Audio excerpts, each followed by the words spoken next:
Маңғыстау облысының Қарақия ауданы Жетібай ауылындағы Айназ жекеменшік балабақшасында балалардың заман талабына сай білім алып және педагогтардың цифрлық бағытта жұмыс жасауына интерактивті құралдардың берер мүмкіндігі мол. Мектеп жасына дейінгі баланың ой-өрісін шыңдау үшін әртүрлі форматта өтетін интеллектуалды ойындар ойнатылады. Білім беру жүйесіндегі ең тиімді әдістердің бірі Зайцев технологиясын пайдалану арқылы мектеп жасына дейінгі балаларға оқу мен санауды қатар үйретеді. Үш тілде білім беруді алға қойған Айназ балабақшасында оқу құралдарымен жабдықталған ағылшын тілінің үйірмесі де бар. Балабақшаның мақсаты білім беру мен тәрбиелеуде инновациялық ойын технологияларының элементтерін пайдалана отырып, жан-жақты білімді, тәрбиелі, құзыретті тұлға тәрбиелеу. Балалардың қоршаған ортамен үнемі байланыста болуын, тактильді түйсіну арқылы қолдардың ұсақ моторикасын дамыту үшін құм терапиясы оқыту әдістемесін енгізген.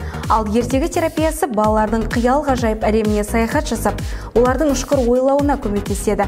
Балалардың салауатты өмір салтын ұстануы да маңызды болғандықтан, балабақшада би үйірмесі жұмыс жасайды. 1000 алған бүлдіршіндерден құралған Айназ би тобы өнер фестивальдерінде жүлделі орындарды иеленіп жүр. Балабақшаның тағы бір ерекшелігі жас аспаз үйірмесімен толықтырылған. Үйірменің мақсаты үлкендердің еңбегін бағалау және дұрыс тамақтану негіздерін насихаттау болып табылады. Сонымен қатар Айназ балабақшасының ұжымы ең үздік білім ордасы атты республикалық медиа жобада 2-ші дәрежелі дипломмен марапатталған. Елбасының болашаққа бағдар рухани жаңғыру жолын басты бағыттарының біріне айналдырған Айназ балабақшасының ұжымы бүлдіршіндердің жан-жақты дамуына өз үлестерін қосып, абыройлы қызмет атқарып жүр. Арнайы абырой үшін Махаббат Мақсатқызы, Қоспай Көбейсін, Маңғыстаудан.